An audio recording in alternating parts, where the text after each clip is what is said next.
In this video, I'm going to show you the process on how I prepare my sculpts for 3D printing.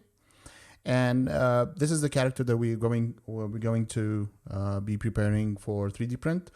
This is Rick O'Connell from The Mummy. It's a stylized character that I designed and sculpted. And this is usually the stage that I start preparing the model for the next stage, which is splitting and keying. You'll notice in my subtools, these are all the pieces that make up the character. And I went ahead and named each one.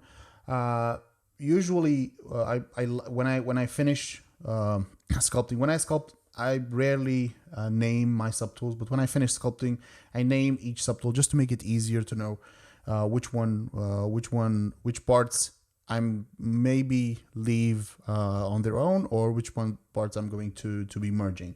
Now, at this stage, I finished detailing and adding all the small details.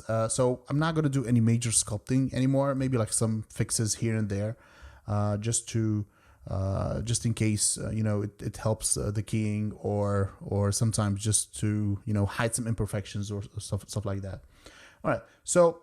When I key my characters, the first two things that I keep in mind is how clean each piece is going to come out when I key it, when I print it, and how easy it's going to be for me to paint. Now, for example, you'll notice that for these, I kept these as separate pieces because I want to put these on the figure once it's ready. And this is going to make my life really easy when it comes to painting, because painting these, especially on a white t-shirt, trust me, it's going to be a mess. Like if you mess up the paint, it's a lot of fixing and a lot of tweaking. Now, the second thing you might notice is these holes are really huge, and I do have some straps here, some threads. But what I want to do is once I print this, I want to use like real leather straps, or if they don't fit, because I don't know the size yet, if they don't fit, I'm just going to do like brown threads into it. You might have seen that in my other videos when I did the Telos Mini one. All right. So when also sculpting, while I'm sculpting, I'm keeping in mind which pieces that are going to be split. So for example, if you look at the torso, you'll notice that this piece is almost ready for keying. Like I know that the arms will be separate. What I'm going to do is I'm going to go ahead and do like each piece on its own. Let me see if just to make sure it fits. So we'll solo this and we'll do Shift S. This way it's going to do like a screenshot of it. These are the eyebrows. These are the shirt folds. These are some straps in the back. Just doing this to show you the parts. These are the sleeves. This is the shirt. These are the buttons. These are the straps, the hook, the belt hooks. And this is the belt area of the pants. These are the pants, the pockets, a buckle, the bottom part of the shoe, the other one. These are the parts that come with the boots, because he has like long boots. And when I sculpted these, I sculpted them separate. This is the body. For the body, you'll notice that we're not going to use a lot of it. You're going to see I'm just going to keep them here. This is the bracelet, the leather bracelet. This is the holster for the guns. These are the temporary threads. I'm just going to keep them here. This is the holster from the back. The holsters that come on this. So I found out that this makes it easier for you if you keep parts separate. This is the gun. We're going to go into detail with each one. This is the gun that he's holding. This is the other revolver. This is the belt. Can't find it.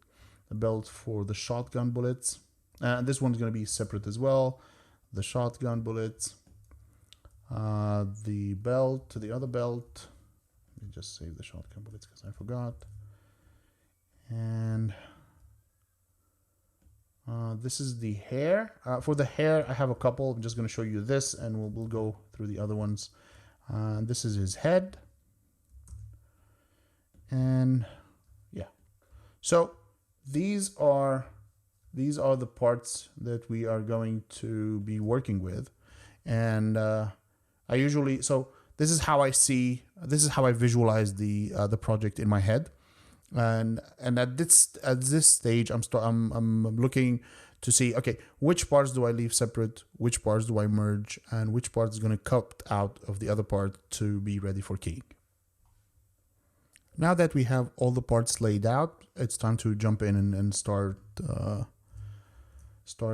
keying process. Now, I don't have a specific, way to start. Like usually you'll see me jump around pieces to see. So let's start with the top. So we'll do the head and go down. All right. So for the hair, I'm just going to go ahead and remove all the colors. So just make it easier for you to visualize it.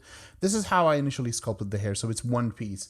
Now to have this as one part, you either have two options. You either have, because I don't want to print this as one part, because I know it's gonna come out really better if I have the hair separate from the head, because it's easier to paint once, and just looks way better. So now for this we have two options, and if usually when I work, I'll select the pieces and I'll drop them down holding shift and this arrow just to drop both down.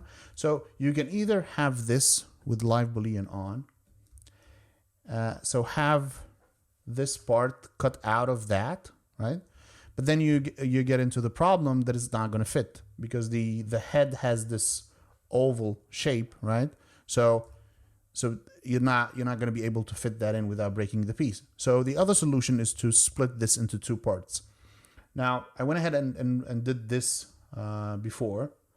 So what you'll see here is we have the back part.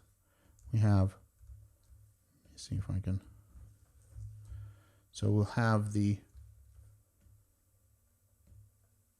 front part, the back part, and the head, right?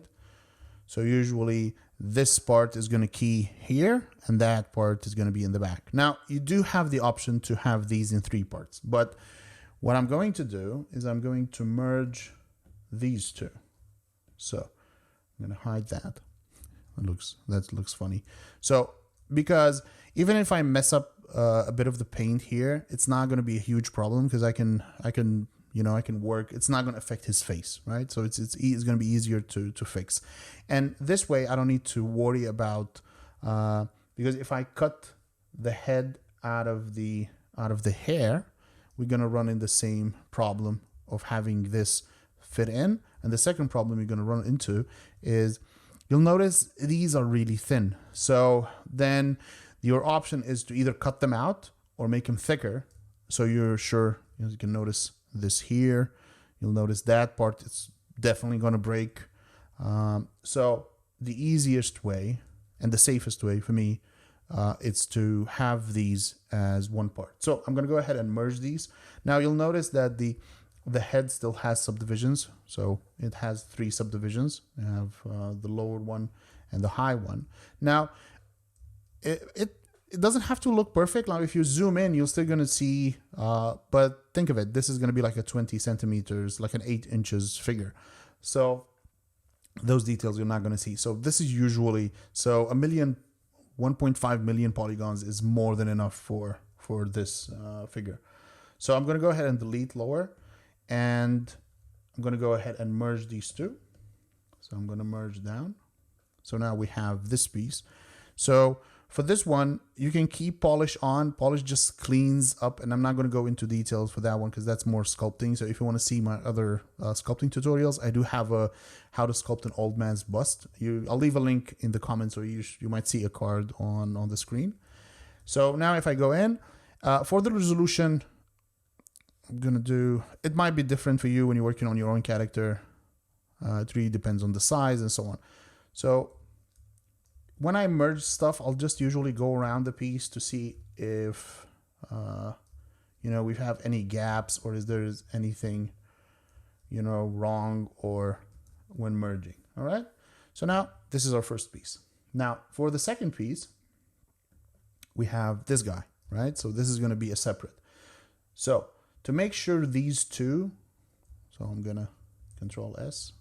I'm going to make sure these two work together when we print them, because if we keep this here, this has to snap there. To make sure that works, you make live boolean on, put the head or the part that it's going to cut out of the other parts, and we select this, and you'll notice that everything that's you know, brighter color, this means it's cutting out of that, right? So if I go ahead and hide this, you see that's our part, and this is what it's gonna cut out of it, right? So now there is one thing I usually do just to make sure I have enough gaps, because now if I cut the head out of this part, it's just gonna cut it exactly to the piece. So what I'll do, I'll duplicate that head. So this head, duplicate it. The new one I'm gonna hide. For this one, I'm gonna go into inflate, and I'm gonna do 5, and I'm gonna hit enter. Just made it a bit larger. It doesn't have to be a huge difference, just a bit. So what this is gonna do is gonna give me a gap that I can work with, and you'll see that in a second. Once I'm happy with this, and I go over it to make sure it doesn't create any like super thin areas. All right, that should be good. We go into boolean, the sub, make boolean mesh, and that will create a boolean mesh. Then we need to append to this. So we're gonna go ahead and do append, and that's it usually adds a U mesh on top of it. And this is like a, so you know that piece is a boolean piece. All right, so that's the U mesh. And if you go into, just hide the fill, you'll see how that cuts out of it. All right. Now, what I like to do is I like to Dynamesh once I have that done. You don't have to do that. It's just a workflow that I work on, because I noticed if I go in and smooth this now, it's just going to leave a hard edge because of the mesh union. So if I go ahead and Dynamesh, I just a bit higher. If I Dynamesh this and I go and soften it now, you see I get a softer edge. And this is why I usually Dynamesh my pieces. Now, sometimes you'll see edges like these appear. Now you can leave them. Now, because if I go ahead and show these two, this is why I added that inflate, just to give me that tiny gap, you see? Because if I would have cut this exactly from the shape, it's going to be like a really straight fit. And from my experience for 3D printing, you always need to leave a bit of a gap just to make sure, because you do have wrapping, you do have the material changing its shape, you do have heat affects it, you do, depending on you're using PLA or you're using ABS or you're using resin, it really changes. Okay, so for that one, you see it's a really tiny gap. Like from this distance, you're not gonna notice it, but for 3D printing, that's really helpful, just to make sure now sometimes I like to go in and clean those edges, just because I'm used to having my pieces like really clean, especially most of the work that I do goes into production, and I want to make sure we don't have any surprises when we go into production. And no matter how careful you are, you're always going to have a piece that needs a bit of tweaking. So I like to not leave anything to the boolean, and I'm going to go in and clean these parts. I'm not going to bore you with that. I'm just going to show you a couple of parts, and then we can move on to the next one. So now we have two pieces. So we have this piece ready and these piece ready. So these two, if I print them now, they're gonna snap together perfectly. Okay, now that I'm ready with that, I can go ahead and shift click on the eye, and I'm going to show everything. Now, we said we're going to start with the head down. I'm going to take the eyebrows, move those down. I'm going to take the eyes, move those down, and I'm just going to hide everything and just keep, I don't need the hair. So if a character is big, if I have a huge character where the head is really a big size, I'll even go ahead and you know, split the eyebrows, because just again, for painting reasons, it just makes it a huge difference. So I can paint these all black with the airbrush and I don't have to worry about. But this figure is going to be tiny head, I mean, because it's going to be an 8 inches figure. So the head is going to be what, like 1 inch or 2 inches. So I don't see why we should split that. So I'm going to go ahead and move this to the bottom, do the same with the head, and then I'm going to go and merge down. So now we have, this is one piece, and I'm going to do the same for the eyes. Now, when I work on the pieces, I usually like to have a piece for each, like a subtool for each, or a mesh for each of the parts, for the, you know, the eyeball, the iris, the pupil, and even the shine, right? And you can notice that if you've viewed any of my sculpting tutorials, you'll see that's how I like to work. Now, you'll notice that this one is a bit low because we have these facets. So if I go and do dynamic subdivision, you'll see now that's smooth and nice. Now, you might say, well, why do you leave the pupil and the iris and all that stuff? Because you're going to paint them. Well, it helps me know where each part is going to be. I will just use them as guides. Now, sometimes you'll see me sculpt with the iris and details going in, and you'll notice that with like the, you know, classical sculptors, they always use that, and I love that technique because it adds like a natural shadows. But for this one, it's going to work fine. I've done this with the bulldog. If you've seen my bulldog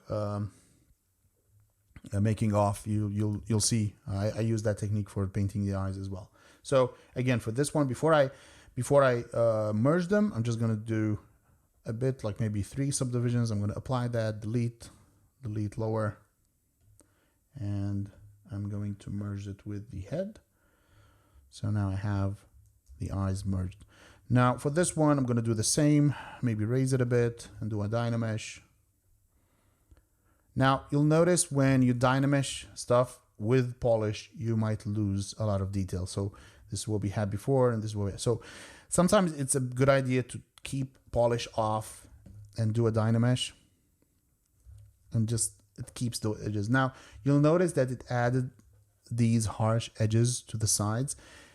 Again, from this view, you're not going to be visible. And again, keep in mind this is a free print, so this close you might see them, but that far you're not going to see them. So again, now we have merged the eyes and the eyebrows, and we have the head and the hair ready for printing. Now we can do the neck. All right, so you'll notice that the neck is part of the body, and this is why I said we're not going to be using a lot of the body anyhow. So you'll notice the body has 3 subdivisions as well. So we have, make sure before we start splitting, just make sure you have this set to high and delete lower. 1.3 million is more than enough. If you need more, you can just go ahead and divide it, and you can have more than that, and you can delete lower so we can start. Okay, so what I need from this part is I need it for the neck. So what I'll do now is I'll hold Control or Command, and underneath this, you're going to go Mask Lasso, put transparency on, and just cut out the part that you want. Like for this, just try to cut out more, because it's not gonna, just make sure you have enough parts. Just go ahead and make sure you don't have any other parts selected.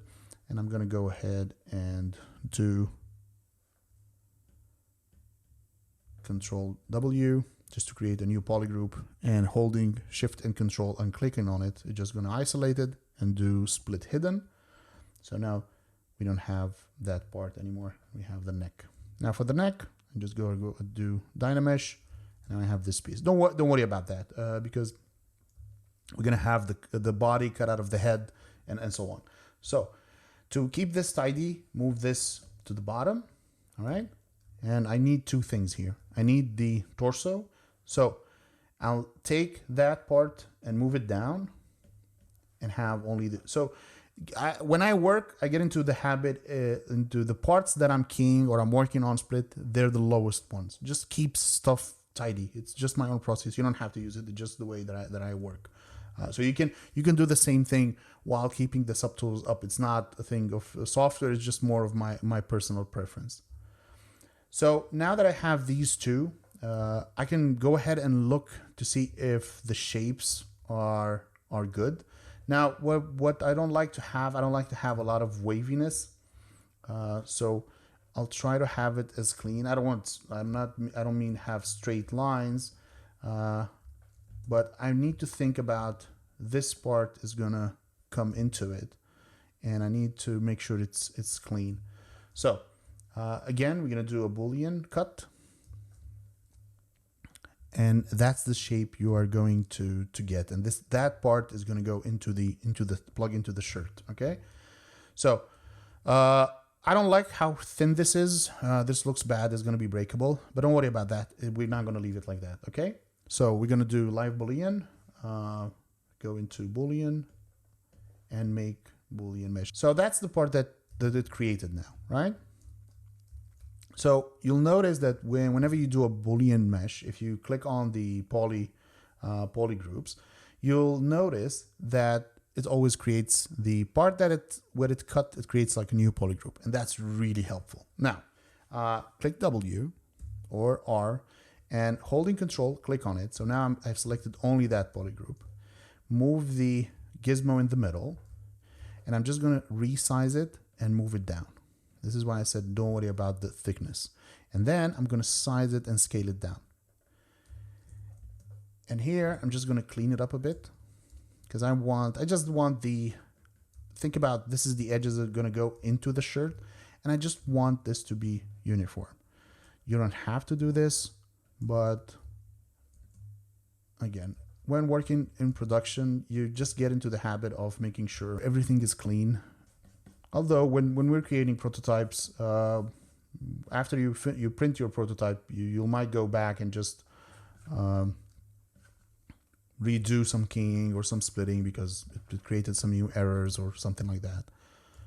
And now I can go ahead and Dynamesh this. Now it leaves these. You can try to click polish and do it again, and it cleans some of it.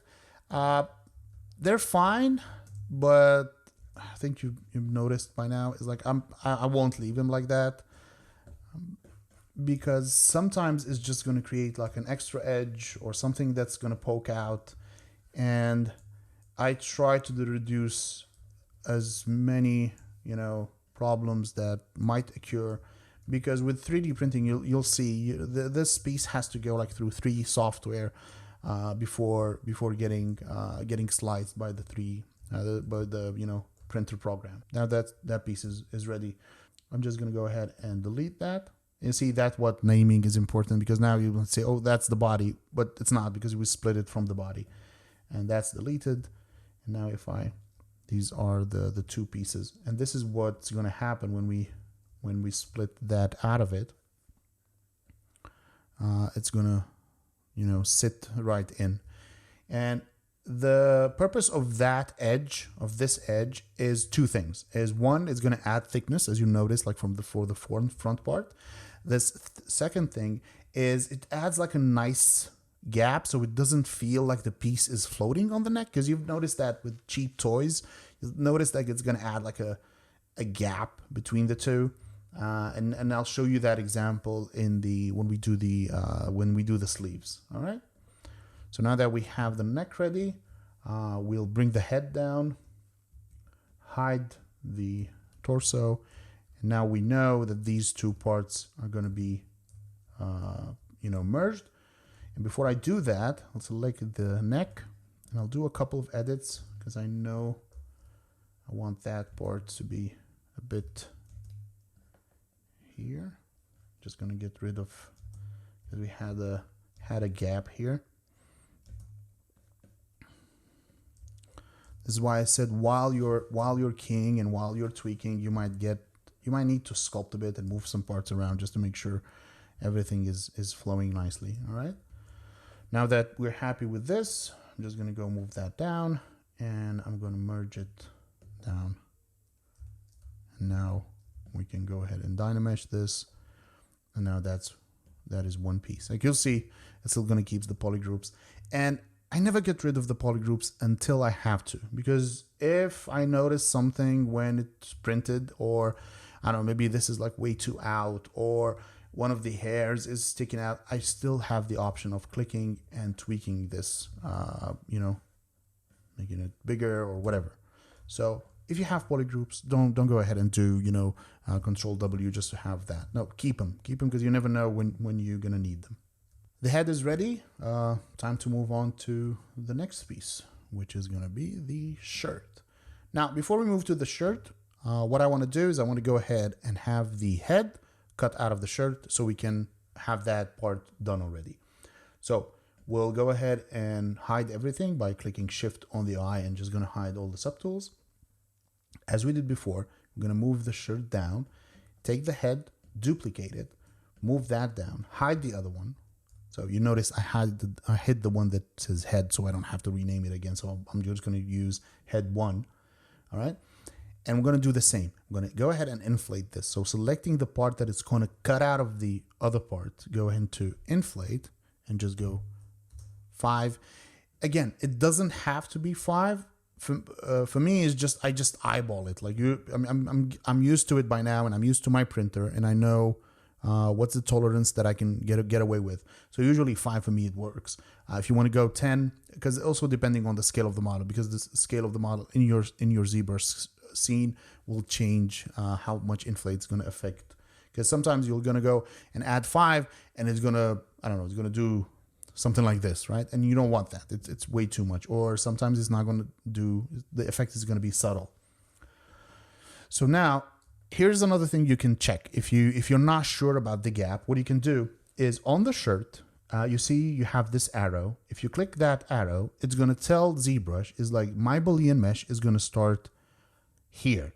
So then I can unhide the head and I can see the gap, because if you don't click that arrow, this is going to happen. It's even if you show that head, this one is going to boolean everything that's on top. Think of it, these are layers. This is affecting everything on top of it. But if I select this arrow, it's just going to stop it. It's just going to tell ZBrush, okay, the boolean mesh starts from the shirt down, okay? And this is a great way to visualize the gap. So you can go into it and you can check out, see if, oh, is the gap enough for the neck to go in, right? So now I'm going to hide this. And I'm just going to go in and tweak some stuff. Like you'll notice that this one I don't like, and this is happening because there is like a tiny gap between the shirt and the head. And to fix that, make sure you have the shirt selected. And I'm just going to move these parts around. And you can actually sculpt as well. So you can, if you want to add some stuff, you can just go in and you can. And it's really helpful to visualize, because this way you can see. One other thing I check for, you see how that is going underneath, and that it's created because of the inflate, because when this part inflates, the edges just go a bit round, so they might go into the model.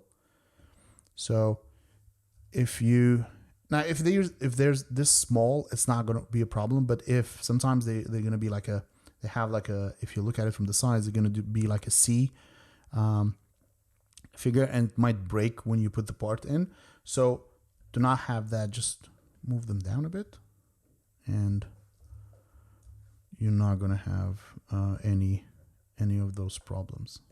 Notice that this like splitting and preparing a model takes sometimes as long as it takes to actually sculpt the piece. if you want your model to come out ready for production and clean. Because you can, if you want, like especially nowadays, you can take that figure and print it in one piece, but it's going to be a nightmare to paint, and I'm not good as those amazing Warhammer painters that they do with one piece. All right, so now I'm happy with that, and I'm ready to create like a boolean out of this. So I'm going to go ahead and make boolean mesh. I'm going to go into append and new mesh shirt. So you know that this is how you know that that's the shirt that was created with live boolean. It's always ZBrush always adds UMesh on top. So I went ahead and deleted those and renamed the shirt. I know you're gonna get sick of me telling you to rename your subtools, but trust me, it's just gonna help you a lot when you're working. Let's go ahead and do these. With these parts, it's gonna be a bit tricky. So we're gonna move these down. I'm gonna hide everything. Just gonna unhide these two. So these parts will just sit on top or glue on top, depending what you're doing. Like if this is going to be for production, usually the client will make them out of a soft material. This might be like rubber or something else, and that's going to be plastic or PVC or whatever, right?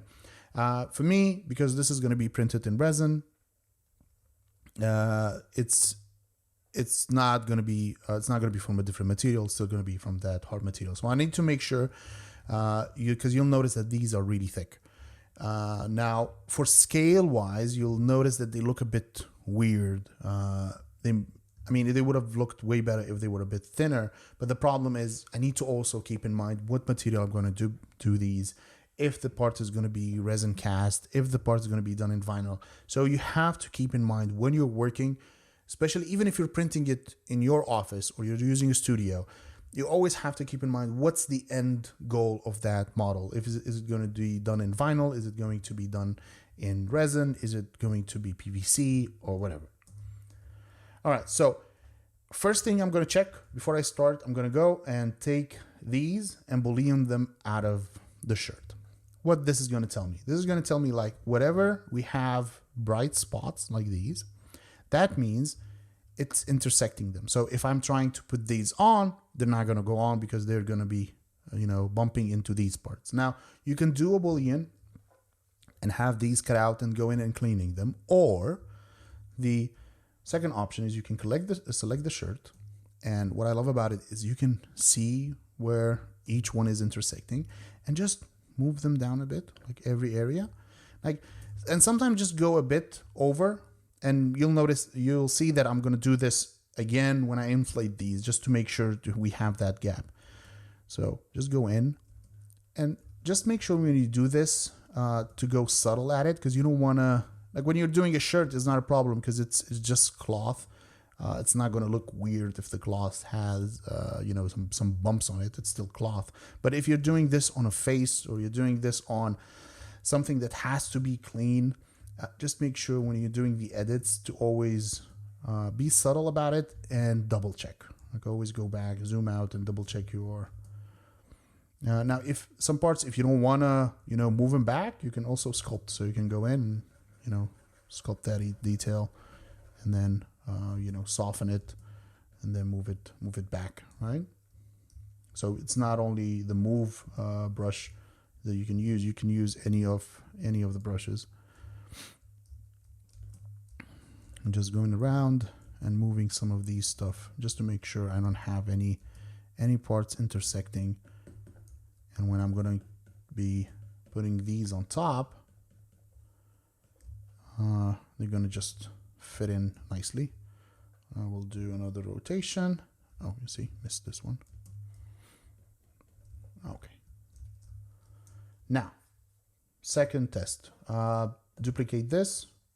I'll move this down. I'm going to keep that, hide it, and not that one.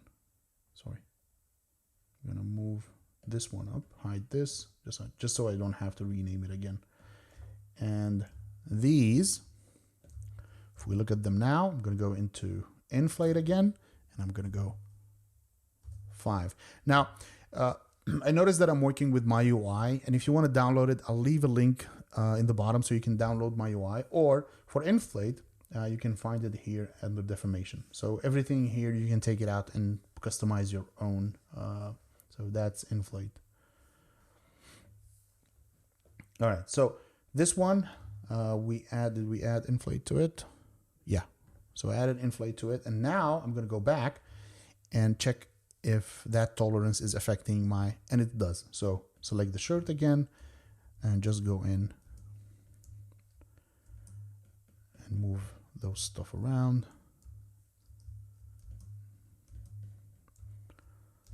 Now when you're printing it for a commissioned piece like this, which is going to be a one-off at the end of the day, it's not a problem if you don't do this step, or you have some parts that it's not, they're not coming together, because you can always go back and sand them. The problem with this is when you have files that go into production, because sanding one piece is one thing, sanding 50, 100, 250, it's a different thing altogether. So now I know that this is going to be perfect. I don't need this anymore. I don't need to do a boolean. I know these parts are going to fit just nicely. So you'll notice that with this one we had some straps in the back. If you look, these, I'm not going to use these. So these are just for me here, for just because I wanted to do like some nice screenshots. But these I'm going to use actual real material, because I think I noticed that when you add different materials to the model, especially when you're doing a one-off piece, it just adds a bit of more texture to it. So let's move sideways now. So now that we have this, let's move to the sleeves. So I'm going to move that down. And for this, let's work with the sleeves first, affecting the shirt. Okay, so for the sleeves, we're going to do the same thing. I'm going to do the boolean. I'm going to notice if we have any white. Well, we don't have any because I've already done this while I was sculpting. So sometimes while I'm sculpting, because I know I'm going to do this step, I'll just go ahead and do it, just knowing that that's gonna happen when I start going into keying. So what I'm going to do now, because although these are not symmetrical anymore, so I'm going to need to be splitting them, because I need to do some extra work on this. Okay. Now we do have a couple of options here. We either have an option to have these cut out of this shirt, or have the shirt cut out of them. Usually I'll do the sleeves to cut out of the shirt, and I'll show you that in a second. So I'm going to go ahead and do split hidden. So now we have two of them. I'm going to work with this one. So now you can go ahead and add a key. So we can go ahead now and we're not going to get to that stage now, but let's say that's our piece and that's the key, which looks fine, right? The problem is when you print, it's not going to print that clean. The piece is going to print something like this, okay? Well, no matter what good the printer is, you're always going to have that gap. It's because of heat, it's because of the type of resin, it's because the wrapping, call it whatever you want to call it. You're always going to have that gap. And I hate that gap. Like, I literally hate that gap, because it just makes the figure look so bloody cheap. And you'll notice it if I go put it like that. You'll notice just adds that gap here and here, and it just makes it look really, really crappy. All right, so to prevent that from happening, we'll need to do a couple of things. Okay, so I'm going to go ahead, and we don't have a polygroup here because when I merged this, I didn't keep the polygroups, I think. So I'm going to go ahead, round this. It doesn't have to be exactly to the edge, but try to stay close to the edge as possible. And paint in a mask. I know you have to do it manually and it takes time. I love the fact that when you digital sculpt, people say you're now doing stuff manually. So I'm going to go ahead, round and round, and you can do Control Alt and click just to make just sharpens the masking. So now what I want to do is I want to do Control W, you'll notice in a second Y, and then Control Shift click, all right? And you're just gonna hide that one that we created. And then I'm gonna do auto groups. So now what it did, it created 3 groups. And now I'll just hide this, and I have this Control W, and now it's gonna be 1 model. So when I hide this, I have 2 different poly groups, okay? So now I can click on that and see how. Now to soften that, just do Control click on it, put it in the center, and this, just move this in a bit and scale it down. And what it gives us that nice lip. So now, even if it prints out with a gap, you still get like a nice, you're not gonna get that light going in. It's still gonna look like it doesn't look good now because I mean, we need to clean it, but you'll see in a second what I mean. So now if I go in and I'll Dynamesh this, and again, you can leave it like this, but I don't like having, you know, edges that might interfere in my keying process. And I'll usually just go in and just clean them up a bit to make sure. And I'll usually use a flat brush and smoothing. So flat brush, smooth, flat. I just need, because I need those parts to be flat a bit. Now, if you want, you can even get rid of that edge, so it's not that visible. But at that scale, it's not going to be visible anyhow. But if you have like sharp edges, especially when you're doing something soft like that. While also on the subject of soft, when you're sculpting, you'll notice that, especially when you're working with a client, it's going to tell you like, oh, I don't like that part, it's going to be too sharp. And I always have to use exactly the same, you know, that it is like, yeah, but in digital, everything looks a bit too sharp. And we have to keep in mind that if this is going to be done in vinyl, vinyl being a soft material, you need to like over sharpen stuff just a tad. And even when you're doing with SLA printing, even SLA softens the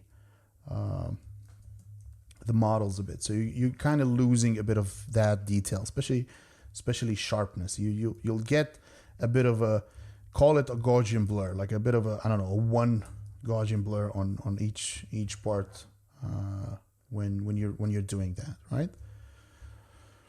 All right, so you'll notice when we do that, it's going to start affecting the shirt. So this is why we always we're jumping between them.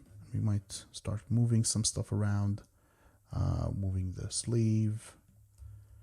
And yes, you have to go back and make sure it doesn't affect the straps. And I'll go through that before, you know, putting the piece out. All right, so now what I want to do is move the other sleeve up. So I'll duplicate this sleeve again. Okay, we'll use the one with 1. Move this up, hide it, and that one I'm going to do inflate to it. So I'm going to do like a 5, and then we'll do a Boolean mesh. Okay, now when we're doing this Boolean mesh, you have to keep in mind a couple of things. Make sure you don't get super thin edges like that, all right? Because these going to break super easily, especially when you're sanding, especially if you're doing this in resin. Now, there are a couple of ways to fix that. Like one of them is make sure you can have this thinner. So I'll go ahead and delete that. I'm going to go back to the shirt sleeve because I want to affect that one, because you have to keep in mind that's the piece that's going to go into the shirt. You might need to go back because this part, this edge, doesn't have to be thick. as I explained, it's just an extra precaution. And especially you'll notice, like if you're a toy collector and if you have a vinyl toy or plastic or PVC, just pick up those toys and you'll notice the toys that have gaps into them. I don't know, they look a bit weird. And I'm not talking about the toys that hands or arms or legs need to move, because that's a different subject, because those need the gaps between them, because otherwise they're not going to work. I'm talking about figures that are, you know, collectibles that are still in one pose. You notice, like on the ones that have magnets to them, they'll always have this nice lip that goes into the figure, just so it can, and they look so much better. So it's just a matter of jumping between the two. And you'll notice even I'm bringing these out and I'm bringing these in. And you might say, well, we have a sharp edge now. We'll fix that. Just give me a second. Because don't keep in mind that this one is going to cut out of the shirt. So I'm going to duplicate this, move this up again, hide that. Go back to the one that I'm going to do inflate. I'm going to do inflate 5. And now we still have a bit of, but it's still better. So go in whenever you find a piece that's too thin. Just go in, move it a bit around and just add a bit of thickness. Okay, and we'll fix this in a second. Just give me a second. And now we'll go ahead and do a boolean mesh, and I'll append the new mesh shirt, which is this guy. So that's our new shirt now. Now we have this. Again, we can go in and we can start smoothing it out now. So if I go ahead and smooth, you'll see it's still going to keep that edge. Why? Because it created that with the boolean mesh, and it's still going to keep it there. Now for this one, I'll keep it now, and I'll do the other one, and then I'll do both of them, because I want to keep the Dynamesh as low as I can. And I'll do those when I have the other sleeve. So for the other sleeve, I'm going to do the same thing. So I'm not going to record that one, because I'm just going to spare you the trouble of watching it 2 times.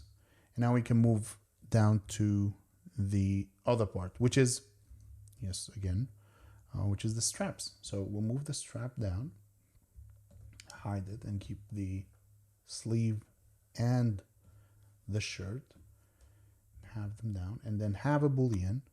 Okay, now we can go in and see how that it affects, because you remember we kind of moved some stuff around. Now you don't have to move only the shirt. Now you can go, if you want, you can take the straps, although they're not visible, right? But make sure you have it selected. If I move them, it's going to move the straps. Now the only problem with that is because you're not seeing, you don't know how much you're affecting the model. So the good thing is when you do those moves, unsolo the model. So moving some parts, just hit solo. So you're gonna see if you mess something up. Like for this piece, I don't have that many details. I don't have stitching. I will add stitching, but at the end of it, because I knew that I'm going to be moving these parts around, so I didn't want to mess up any stitching. So again, select it, move it a bit, and then I can go back to the sleeve and do like a mixture of 2. So I'm going to move these in, because you have to think that those straps will affect the shirt a bit as well. We look in the back. It's not affecting the back anyhow, and we are good. Good here, so we can move on to the next part. Now the next part is this piece, which is this one is going to be a bit simpler. I'm going to move this down, and I'm going to do the same thing here. I'm going to split them up, split hidden. I don't need the other one. Okay, now for this one, I'm going to merge them, but before I merge 2 subtools, and especially when you have folds like that, I like to go in and just do a double check before, just in case I have edges that's gonna overlap other edges, and it's just gonna, this way it's way easier to tweak, because these 2 parts are separate. Because the moment you merge them, and let's say you have something like that, right? And you merge these two, it's gonna create like, you're gonna lose that edge. You're gonna lose that edge all entirely. So I try to make sure I don't have any of those. See, I have it here. That's not visible, because you always have to keep in mind if it's visible or not. All right, so move some stuff around, and now we're ready to merge these two. Merge it down. Okay. Once it's merged, go ahead, look around, see if something is looking. So now we have, so let's go over the parts that we have ready. We have this part ready. The straps are almost ready. The shirt, half of it is ready. We have the head and we have the hair. Now the sleeve is done. Let's move to the hand. So again, the hands are same part of the body. So with the body selected, control, take the lasso, and I'm just gonna go, I'll just select extra, right? Because I don't wanna, you don't have to select it to the edge, just add a bit of extra just to make your life a bit easier. And just go Command W or Control W, Shift click and split hidden. And now with the shift, click down, and now we have the sleeves, okay? So now I want the hand to cut out of this, but if we look at the hand now, it just looks like that, like a gap, right? So to make it easier on ourselves, like you can go ahead and dynamesh this and so on, but to make it a bit easier, I'm just gonna go and use the shirt sleeve that we have, and I'm just gonna cut out of that. Even if it looks a bit weird now, just give it a second, it's gonna look fine. So we'll do boolean, and we'll do make boolean mesh. And if I go ahead and append this, I'm gonna do append body mesh now, and that's our hand. And now I don't need that one. I can go ahead and delete it. You'll see how we did the split. Now, if we print this like it is now, it's gonna print out like that, okay? And it's gonna look just horrendous because it's gonna have that gap. Because the moment we add that key, sometimes it doesn't fit right. So we either have to sand the hell out of it to make it sure it fits.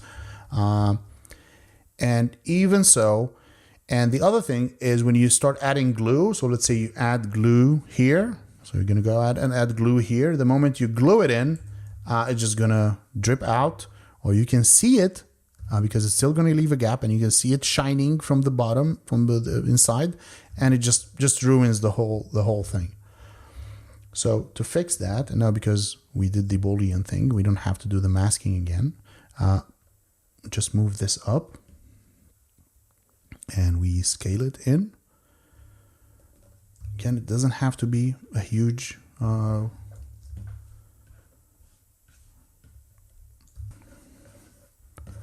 smoothing. Okay, once you're happy with that, you can dynamesh, and we'll work on the hand once we get to the gun part.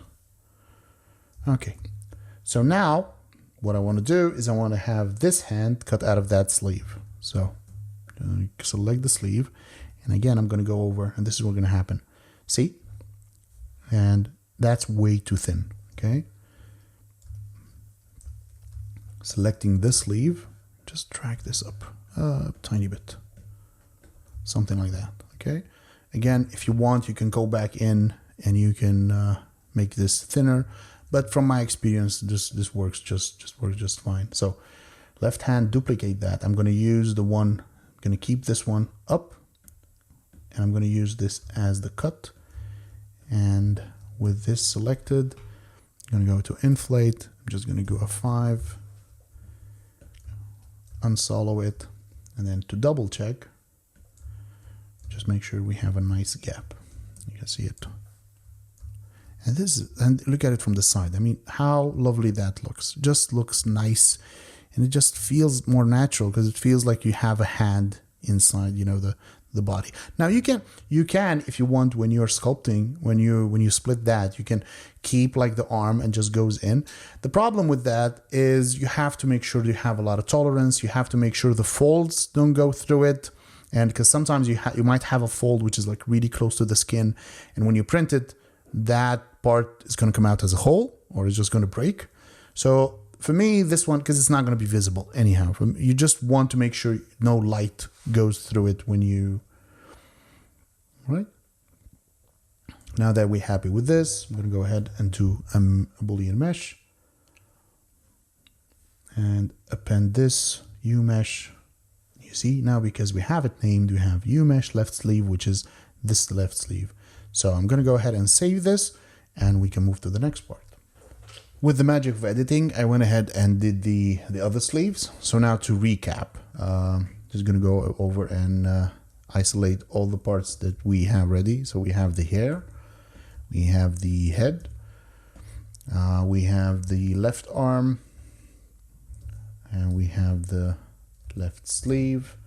We have the shirt, which is not done yet because it's still going to be connected to the pants.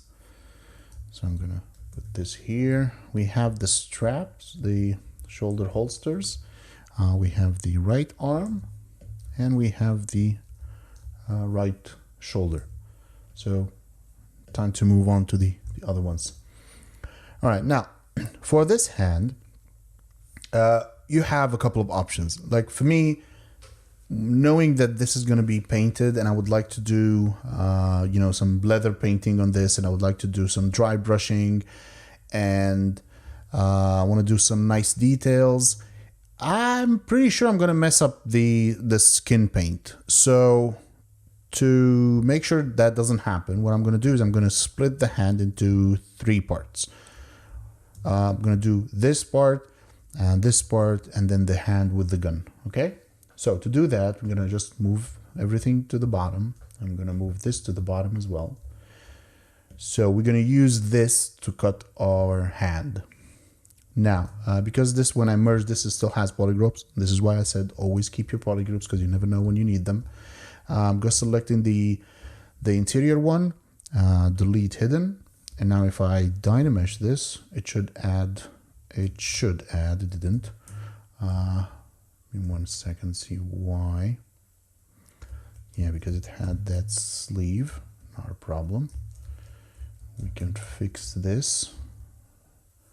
So I'm going to go ahead and mask this part and the part on the top. What we're doing here, we're just trying to isolate so we can create multiple islands.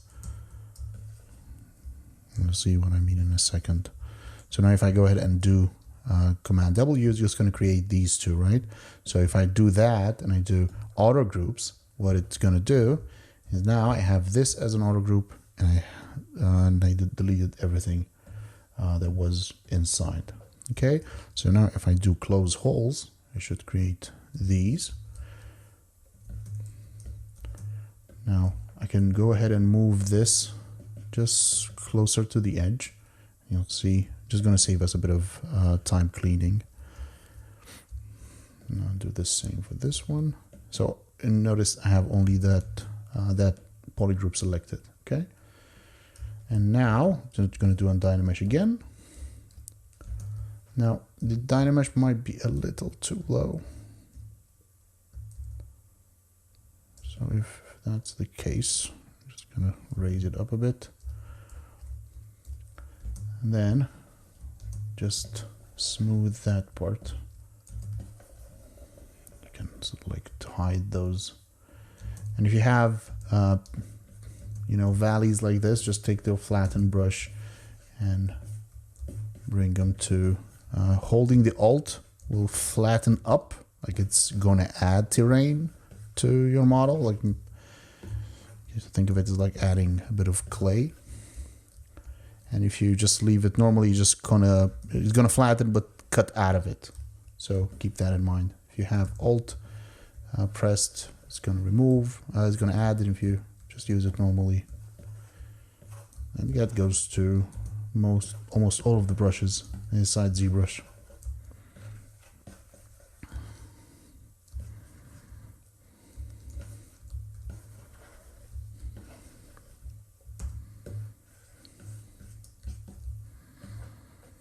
Okay, so that's our leather strap. So we're going to be using this to cut out our hand. So now I'm going to take that, do a boolean mesh, and it's going to do this. Okay, so now if I go ahead, you'll notice that I don't like this. I'm just going to add a bit of, okay, so to fix that, I'm going to go in and I'm going to fix that part. And that's why I said, when you're going to do booleans and stuff like that, make sure to go around and, I mean, you can fix it after you do boolean, don't get me wrong. It's just the fact that it's easier to do it when you still have everything separated. It just makes a whole difference. Now, when you do stuff like this is why I said sometimes when you dynamesh and you merge stuff, you're going to lose some detail or you forgot some parts. Like this one, I need to make it look like a stitch. Still, you can still sculpt. It doesn't matter if you're doing keying. It's not as if you can't go in and edit stuff and, you know, add some details. It's just like 99% of your sculpting should be done before you start doing any of this stuff. Now, with leather, you can do what you can do is you can do a bit of an inflate. So you can do like a 2, see how it, and just adds that bit of a, you know, gap there. Okay, so we're ready now. Let's see how that looks now. We still have that block there. So to fix that, I'm just going to move it way better. Okay, so now I do make boolean mesh. Like, you don't have to do this. If your character, it's one piece and you don't want to go into the trouble of like splitting stuff and putting parts and you know, because you have to deal with more parts than to, you know, hollow, add holes to them and so on. But as I said, when I work with this stuff, I always try to keep in mind when I'm painting this. Now, if this was for a factory, I would have left that with the strap, no problem, because they do some masking techniques that they're not going to run into that problem, so they know how to fix that. But for me, because this piece is going to be a one-off, and I know I have to hand paint it, I'm just trying to remove some of the headaches that I might have.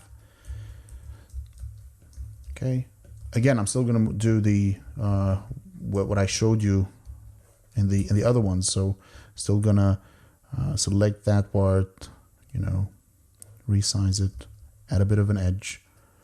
So you still have to go through, and you'll notice, like at one point, you'll notice that I'm doing exactly the same thing for each part. So the process, I'm doing multiple parts. I'm doing all the figures so you can see multiple parts how to work with them. But I'm doing the same exact thing. It's not anything new. So it's gonna be a bit difficult at the start, but once you get the hang of it, man, you're gonna fly. You're gonna fly through this. Because it's not difficult. It's just a bit of time consuming, and helps if you just take the time to be a bit organized, not crazy organized or something, just a bit organized. Just saves you a lot of headache afterwards. Okay. Now, if you get that here when we do the leather strap, I'll leave it because I need to save first. If you get that, it just looks way better because it looks like the leather is, you know, pushing on the meat, so it's not a bad look.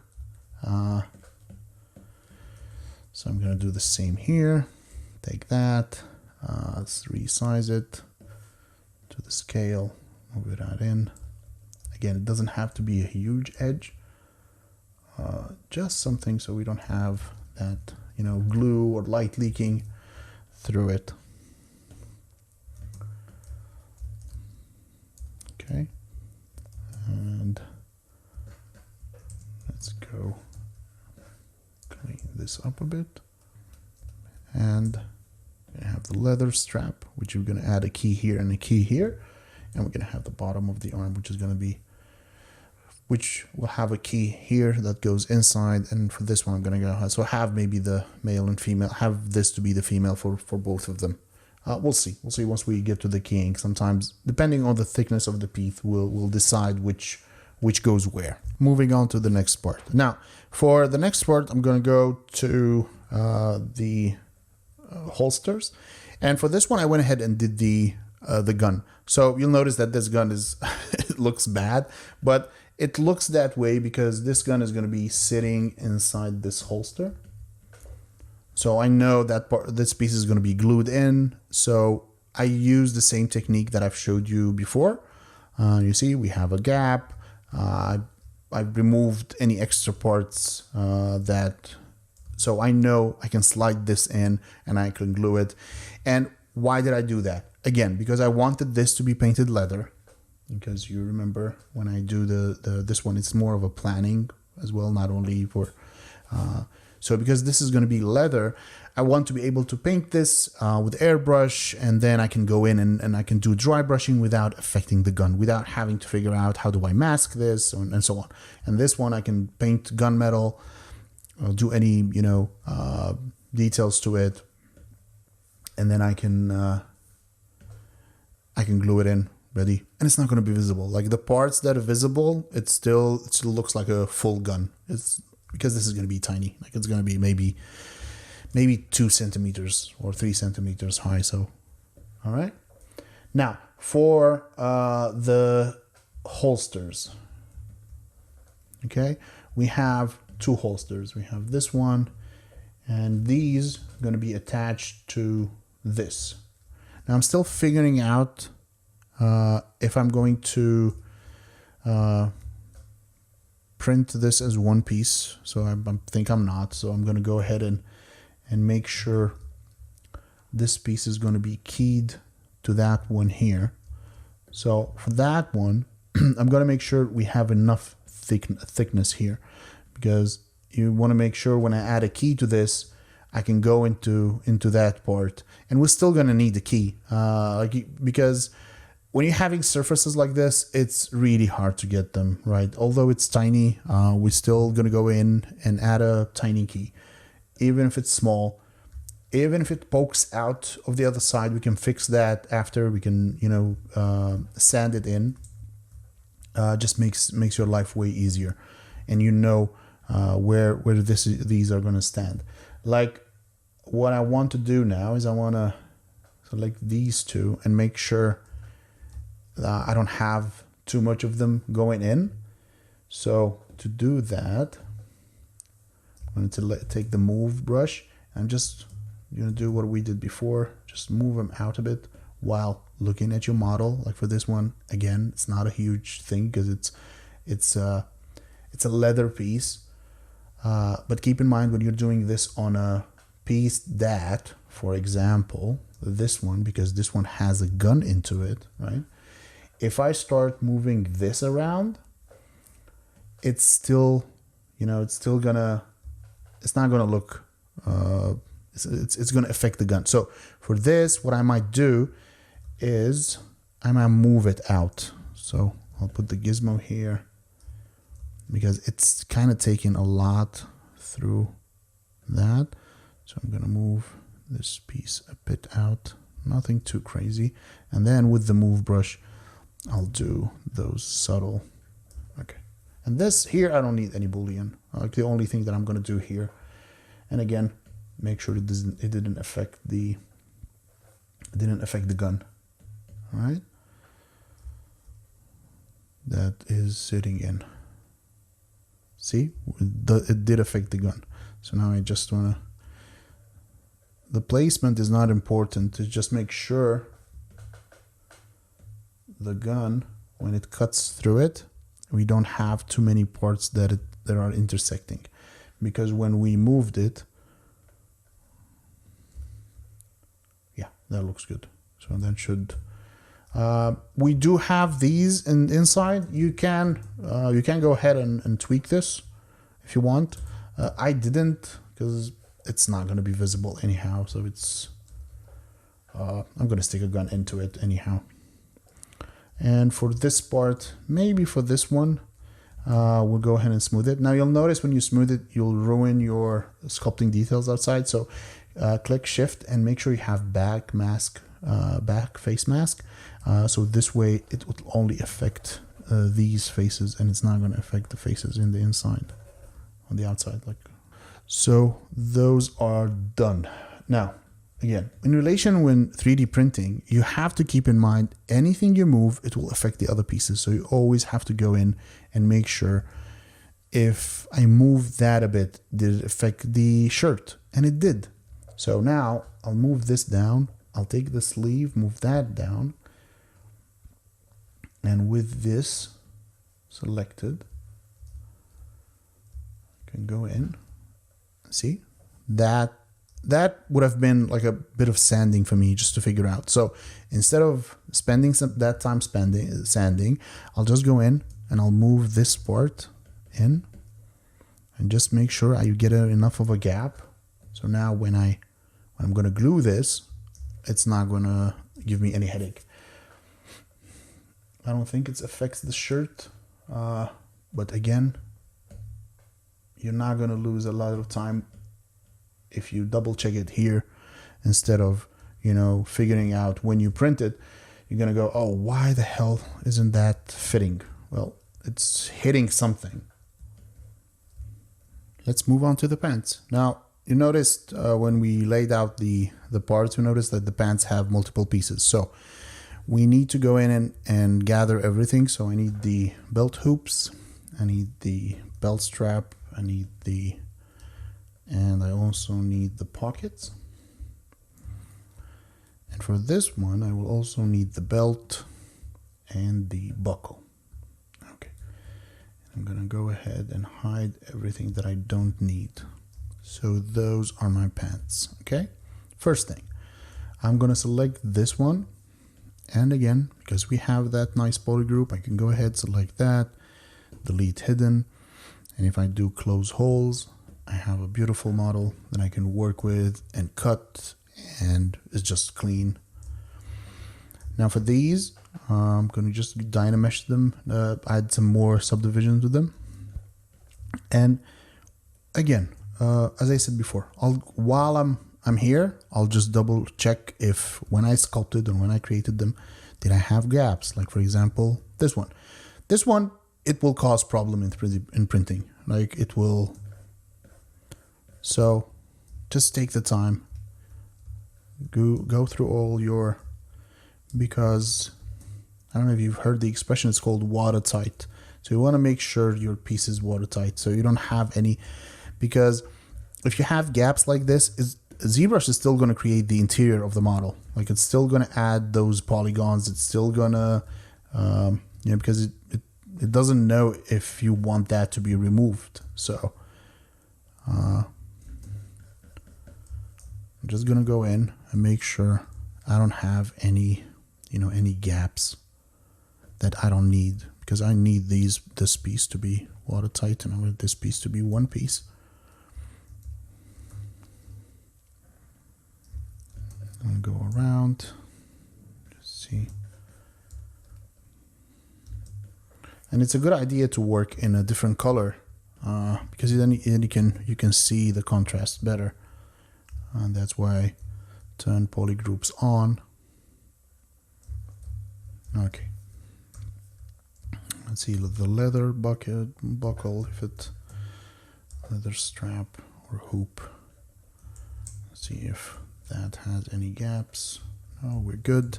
Now for the buckle, I'm gonna add a bit of an inflate to this. Maybe see if 3 is good. I can go higher. 2, because I don't want gaps on the sides.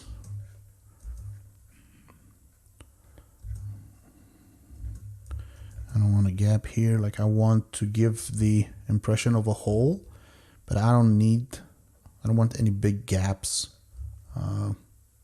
It's going to cause a lot of headache when painting. It's going to cause a lot of headache when. All right. I'll do the same for this one. I'm going to add the dynamic subdivision to 4. For these, again, 4. Apply them. Make sure the pockets doesn't go into the edge. make the pockets here don't go over the edge. The same on the other side.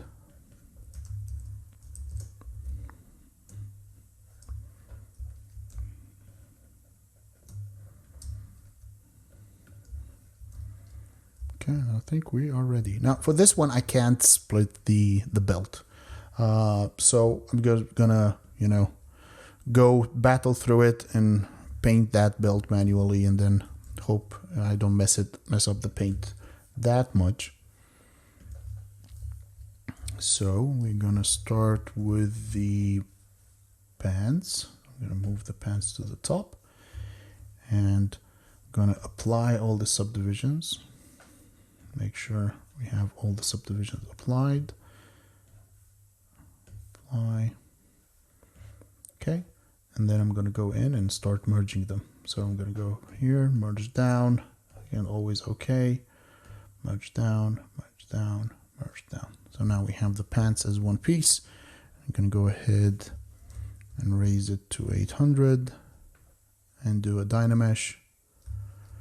Okay, now you can there is a technique. I mean, for this one, you don't need to, but whenever you have a piece and you're not sure if it's watertight, or what you can do is you can create a cube, make it a bit larger than your model, put it underneath it, turn the boolean, and then just go through it as if, because if you think about it, this is how your printer works. Like, it's exactly like that. If it's an SLA, or if it's SLS, or if it's anything, it's still painting each layer. So this way, if you have an area in the middle which is not filled, then that's going to cause a bit of error. So usually, if I'm not sure, you see, this is what I'm talking about. It has an island inside of the pants, although now I'm not worried about that. Why, you may ask? Because I don't know if you remember, this guy is wearing boots. So anything underneath the knee is going to be deleted. So I'm not worrying about it for now.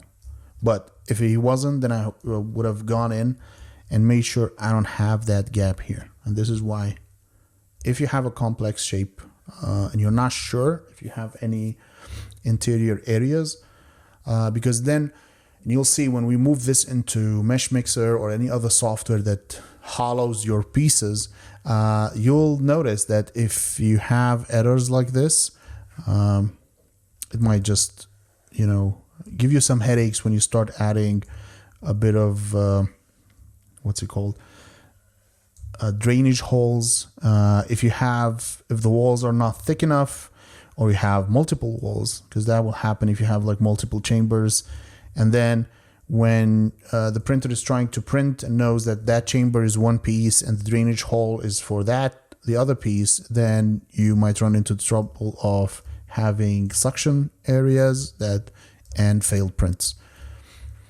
And this is why I double check.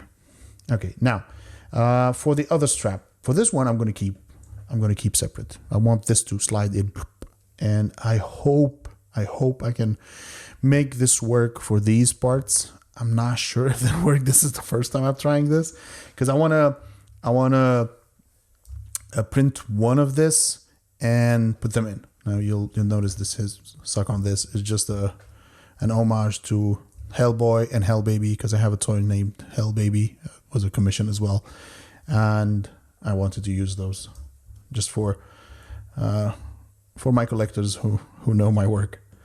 All right, so let's get to the other one. So this one. Now, this one I already went ahead and merged. So with parts like this, what I might do is I might do like a 2 inflate just to get a nice, and then raise this to about 5. Go around as I've shown you with the other one. Make sure we don't have any huge gaps. And right, for the buckle, I think I can go a bit higher with the buckle. I can do like maybe 2. And then I go to 7. And we should be good. All right, so let's go ahead. Maybe this one, I can bring it out a bit. It's going to be tiny anyhow, but all right. So the provision of 5. I'm going to apply, delete lower, and let's dynamesh this into one piece. And it looks good.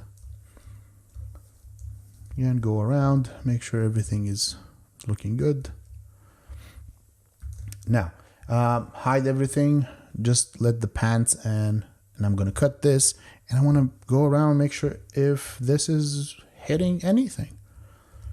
And now if you want to double check, you can do also have this and move it up and down. Usually this is how you test if parts will fit inside other parts. But this should be golden. Should come in nicely. Maybe a bit too fit here. So what I'm gonna do, just gonna make the move brush like really large, so it affects a large. Just move these out of the way, just a tad. And we should be good on this. Now for the bullets, I already made sure these are a bit smaller than the hole, because these are going to be glued in. I'm not sure if they're going to sit in. The problem with when you do resin and you paint them, if you take these out, they might just chip and scratch the paint. So we'll see. I'm going to see if I can have them sit in nicely. If not, I'm just going to glue each one in. Okay, and for this one, I don't have to tell you this, but I will. You just need one. You export one and you duplicate it inside the printer. You don't have to take all of these out. You just need one of them out. All right, so let's do another recap. Just so we have the hair, have the head with the hair back. We have the left arm, the left sleeve. We have the leather bracelet. We have the right arm, right hand, right arm. The holster straps actually. The gun that's sitting in the strap. The other sleeve. The shirt, which we need to cut out of the pants next, and the holster. And now we have the pants. I'm just gonna slide them here, and then we have the other leather strap. Okay, so off to the next piece. We have the shirt ready. I'll move that down, and we have the pants ready. So we'll move these down, hide everything, and only show these two. So now, because we have a nice clean shape on the top, we'll go around and see if we have any parts that are going through the pants. I'm going to select the pants and cut that out of the... Ooh, how clean is that? Oh man, I love it when it comes out like that. So I'm just going to go ahead and boolean this. So boolean. And you'll notice that I'm still naming everything. Like the magic of editing, but I'm naming stuff. And it helps. It helps. So let's go ahead and you mesh this. I'm going to go append the UMesh shirt. I don't need that shirt anymore, so I can go ahead and delete it. Now for this, again, same thing. If you would leave it like that, the amount of times it happened to me, it just gets annoying at one point. Like you make sure it's perfect, you make sure the print is good, and then when you print a piece, it comes out like that. And it's the most horrible thing you can do with your figures. It's just annoying, because what happens with flat areas, especially like these, if the material, when you cure the material, because it goes into resin, it goes into alcohol, it goes into the UV chamber, it gets heated up sometimes it just buckles up and just adds a bit of, wave to it. So when that happens, this one, when it sits on top, and if this one has a bit of, you could imagine this one has a bit as well, then they just sit on top like really weird, and you get that ugly gap in the middle. Okay, for this one, what I'm going to select the two groups, not only, so I need this and I need the purple, because I need sometimes it creates that as well. So click on that, move your gizmo to the middle, and now what I want from the side, just scale it down. So you can rotate this and make it as straight as possible. Okay. From the side, and just you can go in a bit deeper with this. Like you noticed, I stayed away from the edges. I went a bit deeper. Why? Because now if I go ahead and cut out of the pants, this is what we get. I don't want the edge to be thin. I want this to, have like a nice slope inside. Still need to fix this, but you're just trying to prove a point.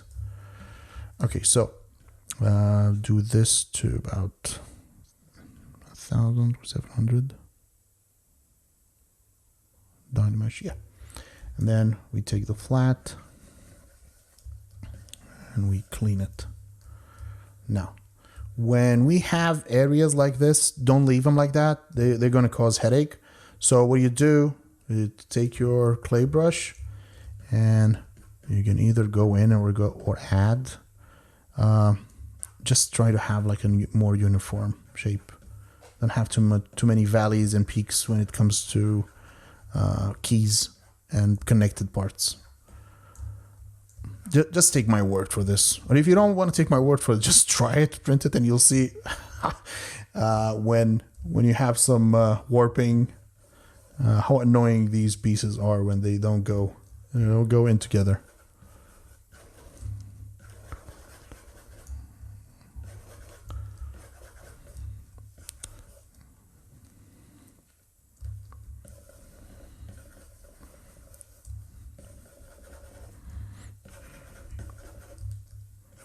I have a friend named Evan that taught me so much about 3D printing and all that stuff. And when I taught him how to key like this, he used to call me crazy. Like, oh man, why do you do it so clean? And it's like, oh, this is waste of time.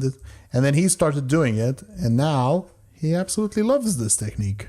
And it just saves him a lot of headache when it comes to gluing and sanding. And he does casting as well. So when you're also you cast your own toys, oh man, you have to think of so much stuff.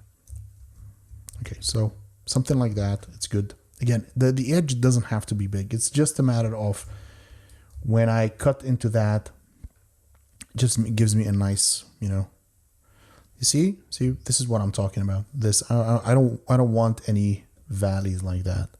So when I get these, I just want to go in and,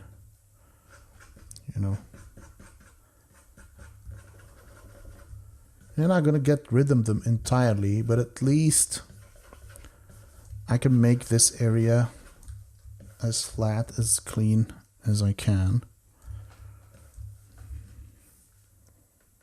And you'll notice that it's a lot of back and forth. It's a lot of jumping between each one and just seeing if it looks good. All right, now that edge will fix it once we boolean. Okay, so now I'll duplicate this, keep one of them. Doesn't matter which one because I didn't name these. And I'm going to go ahead and inflate. And for this one, I might go for 6 even. Just make sure I have enough. Now, if you think that some edges are thick, again, go to select the pants or the edge, the piece you're not going to cut to. Just move, make sure you have like a big move brush so it doesn't affect. Like you'll notice when I dynamesh this, we got some, don't worry about it, we can fix those after. So let's go ahead and do a Dynamesh, boolean, sorry.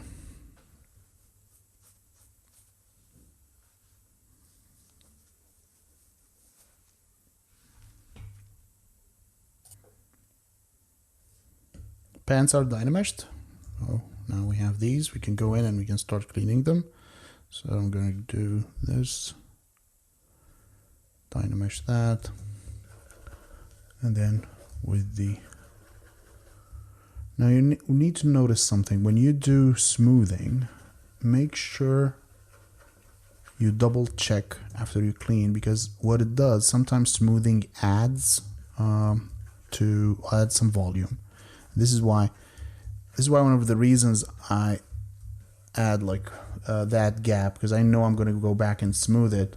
But still, even if you do, just before you export and before you decimate your pieces, just double check them and make sure, because it's easier to go like this rather than after you print you have gaps or overlapping areas, right?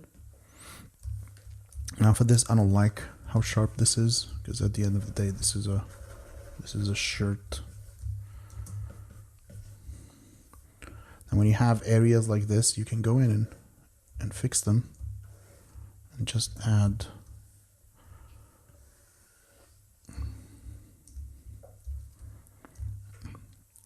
but yeah, one of the things that I don't like about when prepping the models and you have to do a lot of Z-remeshing and Dynameshing and so on, you'll lose some of that detail. So this is why you always have to keep in mind to make sure you get enough resolution, and always go back and double check. Just cleaning those edges. All right, and we can move on. And you can always go down and you can have each part double check it on the other part. So I have the shirt cut out of the pants, have the pants underneath, and have them see if you have any intersections. It looks good. So now even if you get an error and it prints like that, it still doesn't look horrible. You still have some edge to work with. Okay, let's move to the shoes. Now for the boots, let me hide this and see if, okay. First thing before I start cutting is I want to make sure the edge of the boots are going out.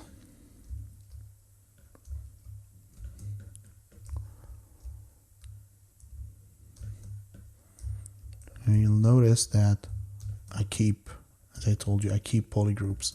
And one of the reasons that I keep polygroups is I can do this. Like I can, instead of like sculpting in an edge, I can select that and I can move that seam out, because I want that seam to be visible a bit more.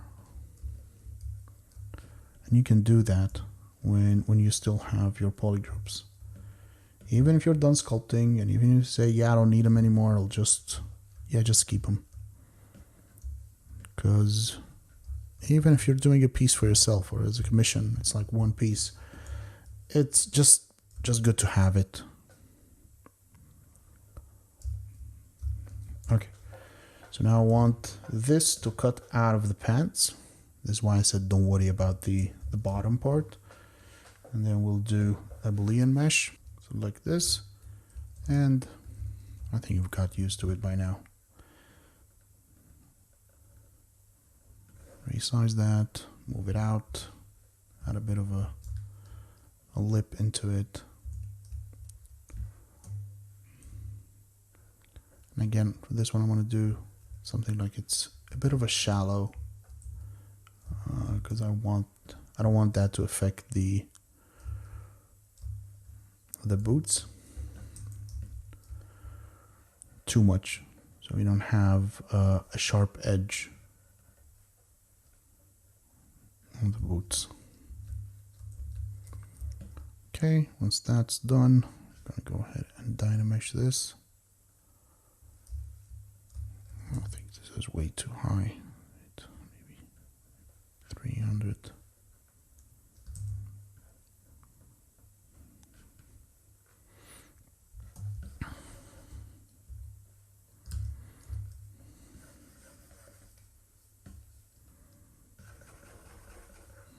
As I said, you don't have to do this. So these are not going to affect your print because they're too tiny. It's just something that I do. You know, when you get a workflow or a habit, you're just gonna stick to it. And I've been doing this for about 8 years now, and now that I like the technique of you know, masking and moving stuff, but what I like about this, it also adds like a nice softness to each side when you go in. So while each technique shows you like it's like an overlap, this one shows you like there is a stress, and it's not like a straight edge. Stress of sewing material when you're sewing those two materials together. It just gives you a nice bulge on each side because of those materials coming in. Okay, so now that we have those two pieces, I can go in and I can soften the edge that's connected to it, because remember that edge, if we do have that gap, that edge is going to be visible. So I want that edge to be soft and not look, you know, like look too harsh.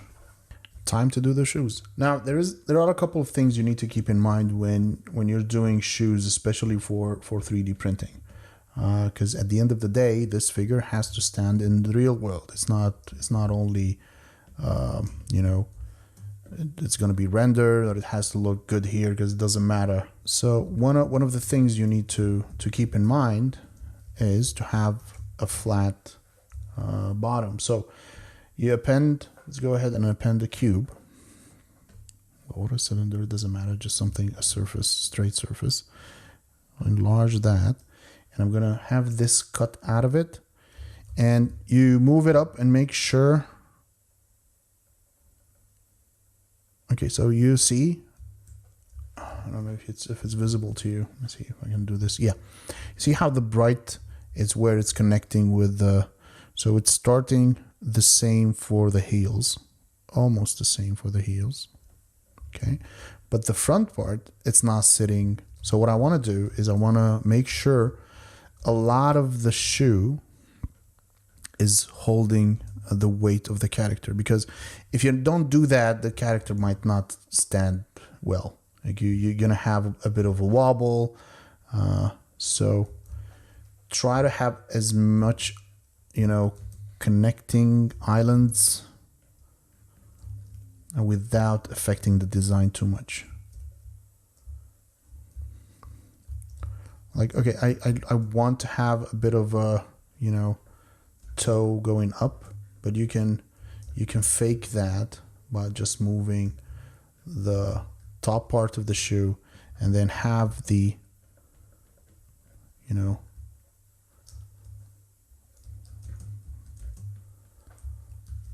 the sole, have that sit flush. So then I have this area and this area instead of what we had before. So look at this. This is the only part, and this is what you would have, like a wobbly kind of figure. So we'll start by moving it so we have, so it doesn't look weird when we move, and then we'll fake it a bit by taking the tip of that part and move that up a bit, and then with this selected, I can move this a bit down so we can get, yeah, get that nice contact.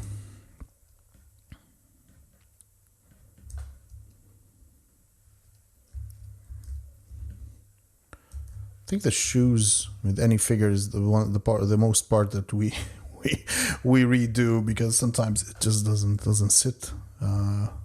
Again, it comes back to materials. You'll notice that when you work on vinyl pieces, most of vinyl pieces don't stand nicely because first, the piece is too soft, so you don't have a lot of weight. With resin, because the material is tough and it's a bit solid, while breakable, it just has more weight and it just sits flush. Like with anything, you have, good things and bad things, and not everything is. Now with this, you'll notice that might need to go in and do lots of fixes, because I'm not gonna go in and split these as different straps or anything like that. So I'm gonna keep it as one piece, but I will go in and first of all, let me see how much of that is visible. Okay, so those are gonna be okay. So we'll do that for this piece, and then we'll do it for the other. So I'm gonna go ahead and apply and delete lower. I'm gonna do a resolution of maybe 600. See if that holds all the details I want. So then we get to this part. You see how these parts, this is what I was telling about testing them out, right? So I'm gonna go ahead and hide everything. And we're gonna take the part that we had before, and I'm gonna do that, that's the one. I'm gonna take this and move it down, and you see how we get those islands, like gaps, which we don't want. Oh man, so many of them. See? Here, that just double walls and just headaches, or that part that's just floating in midair. So we'll go back to this, and to fix this, the easiest way to do it, like you can start moving stuff around. You just take spheres and shove them inside.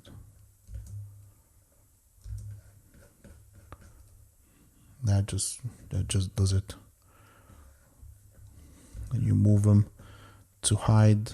You don't want to be visible, but just filling those gaps. That's how I fix most of these, because it's an easy trick. It doesn't affect the model. Like you see how you have this here. Like I should have went in, and this is why I said don't get rid of your polygroups. I can select this now. I should have done this at the start, but hey, sometimes, and just go to inflate and do 3, and just do the same here, 3. And now if I do a Dynamesh again with this one as well, I did the same error. I should have double checked, because I want this. I don't want that edge, because it's not going to be visible anyhow.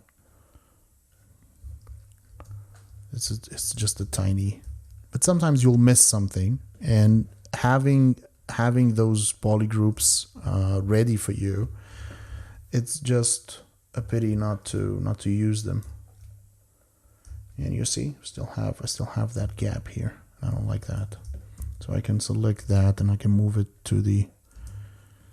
And this is why I said it really depends how visible that part is. It's because this is going to be tiny. Half of it is not going to be visible anyhow.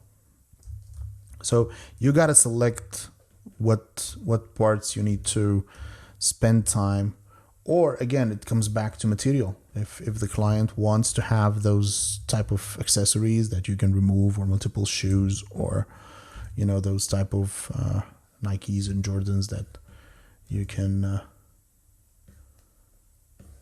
put on the character, and it's made like a different material, then you have a lot more work to do to make sure. Now here's one part I was talking about casting. Like if you were casting this, or you couldn't do that. Like the caster would have sent you somewhere if you would have sent him this.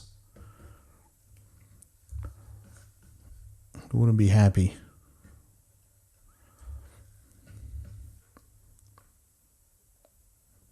Because those would break when you pull them out of the mold.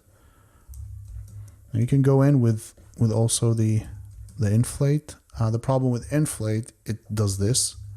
So this is why I'm not using it. Like you can try pinch as well, but again, it's not great. So when I'm not sure if I'll just add that, because I don't know if there is a goal there, but just to make sure I don't have any holes. And again, I'll go back to my model, and then I'll double check to see if I have anything that's standing out, and I don't, which is great. Now I went ahead and merged the top of the boot with the bottom, and then we can go ahead and have the duplicate these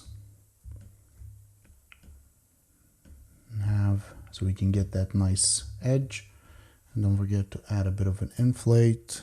I'm gonna go do 5 for this one, and then we can go into boolean and go ahead and append the new boots. I'm gonna go and delete these two. Okay. Now we have this. Just gonna go ahead and dynamesh that.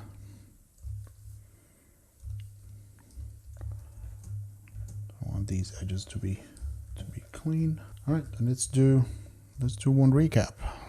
So that's our character. So we have the boots here, the pants, the shirt, the holsters, the belts, the shirt sleeve, the gun that goes into the holster.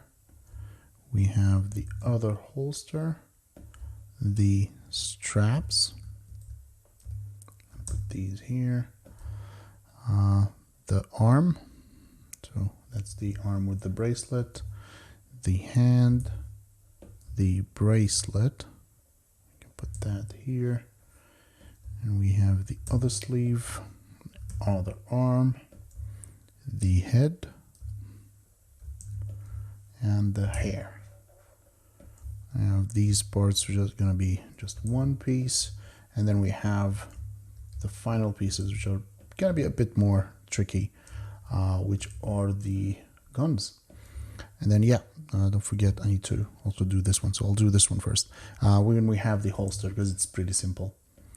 Now finally we have those tiny details, which I'm not going to use. So these are not going to be used, and these are not going to be used, but we must not forget about these. So I'm going to go ahead and merge these. So I'm going to move these down, and I'm going to take the shirt, move that down as well, and I'm going to make sure the buttons. Now for the buttons, I think we can go and make them a bit larger. So I'm going to do maybe 2. Yeah, just makes that thread stand out a bit more. And I'm going to do maybe dynamesh of 4, and then I'm going to merge these down. Now I have that. It was one piece. What else? The holster. So that holster is going to sit on that belt. So we're going to do the same as we did for the other ones. So I'm going to move that out. So it's barely touching. So we can do a key. Okay. Now if I look at it, it's perfect. So I can have a key sit there. Maybe a bit closer. We can always go back and check.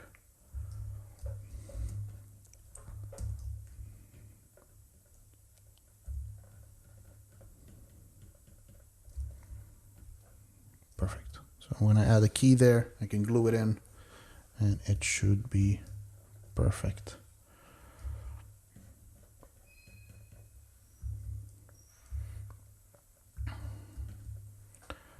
Actually, that holster is for this gun, which is not going to take off, but I thought it just adds a bit of detail. He's wearing like he had like a lot of guns on him. Okay, so the final piece is you're going to go ahead and work on the guns. Now for the guns. So we'll start with this gun. Now you'll notice I already went ahead and made sure the gun is watertight. This is exactly what I showed you before with the shoes or other parts. And because this one had like a multiple parts, I want to make sure we didn't have any hangings, any gaps, any, you know, nothing that interferes. So this one, like even there is no hole here, only a tiny bit. So now it's a matter of like just going in and merging it with this. Now, before we merge, I'm going to do some edits that I know. So with the inflate, make sure you have lazy mouse on, because lazy mouse is just going to make the edits subtle. So it's not going to be huge and it's not going to affect your model.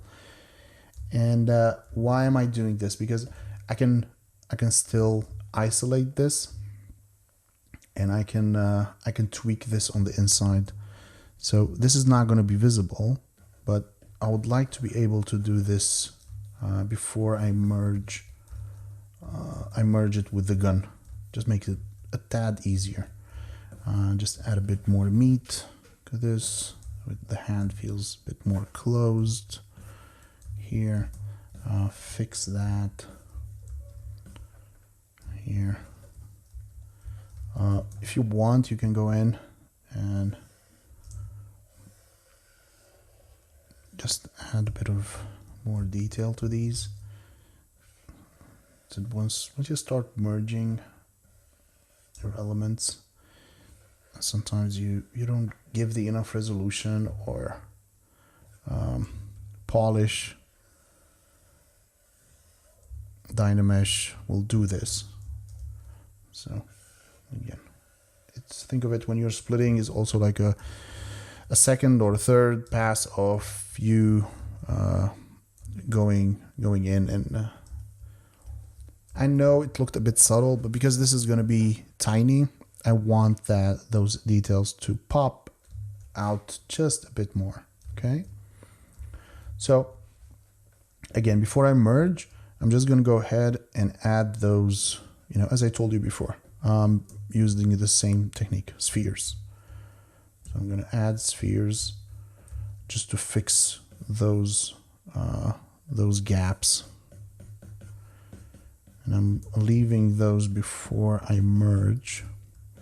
I try to hide these as much as possible. So as you know, that's going to be the gap. Put it inside because it's not going to be visible when we paint the gun, when we paint the skin. You can barely see it, but it's still going to add that. Just going to help us get rid of that gap there. I'm going to have some gaps here. Same thing. Add a sphere, move that sphere around. If it's visible, try to hide it as much as possible. If because again, this is going to be like what, 1 inch this size.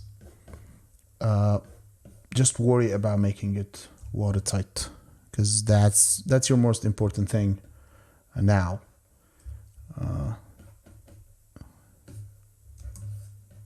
When preparing to send this into 3D printing. Yeah, I think that's enough. So let's go ahead and merge this down. So we're going to do merge down. Okay, and let's raise this up a bit. Okay, so now we go around and see if we have any other gaps. So see, lots of gaps inside. So now we have to find where are those holes that still tells ZBrush that, hey, we still need the inside of, see, this one. So I'm gonna go in.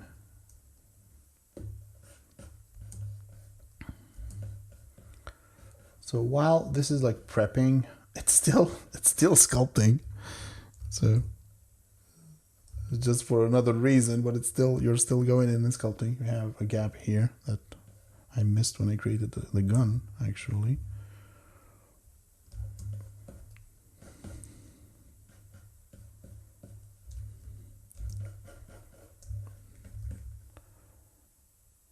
Okay. And should be one here. Not sure, but I'm gonna just add a tiny.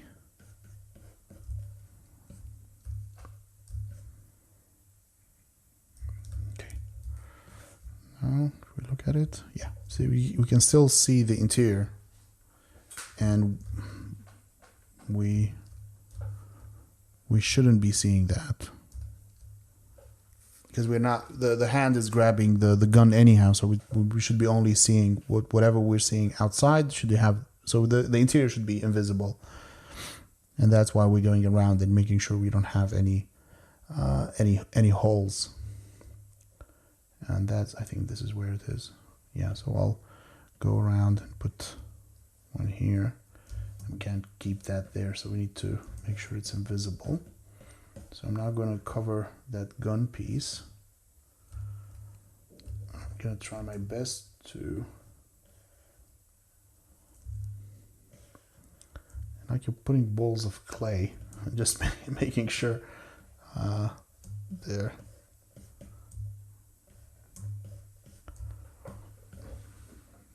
Okay, did that fix it? Yeah, I think so. We don't see the interior of the gun anymore. I think that was it. Oh, I still have this. So to fix that, I'm going to take a cylinder. I'm going to shove that in.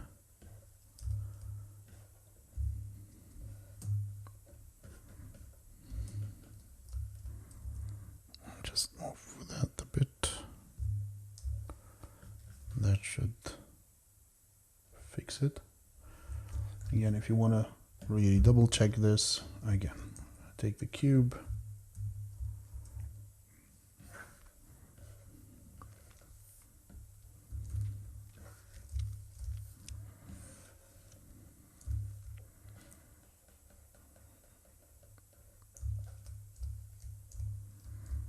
here, that's not a gap.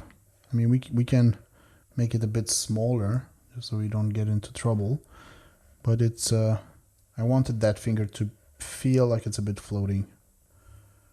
Okay, so let me see if I can, yeah, let's add just a tiny bit, or we can, again, as I said, keep your groups, select the hand and move that tiny bit closer to the gun. And I think that's about it. We are good to go on the gun. Now I'm going to go ahead and do the same thing for the other one. It's more or less the same, just so we can save a bit of time. I'm just going to add a bit of spheres here, a bit of spheres there. Here, maybe bring this flesh a bit closer to the gun. Hopefully this should print out fine. Just going to add a bit of details to the nails that we did to the other one, and we should be ready. Now for this one, you might be asking about this piece, if it's going to print okay. Now I'm not sure about that yet, because I need to see how it adds the support. But if it doesn't work out, what I'm planning to do is I'm planning to split the hand with the gun, right? So have the hand and the gun as one piece, and then have, now you can go ahead and cheat and maybe add like a bracelet, but I don't want to do that. I'll split it, and then I can fix that by adding, you know, resin. You can see it in the video that I released with the Telos Minima, that you can use resin to fill up the holes, and then you can sand it and it just looks seamless. But I think it might work just fine, because if it prints like this, we'll have maybe supports like that, a couple of supports for the hand, and maybe some for the gun, so it should come out nicely. So we'll see. If you enjoyed this video, make sure to check out the keying toys for 3D printing. Vas-y, me.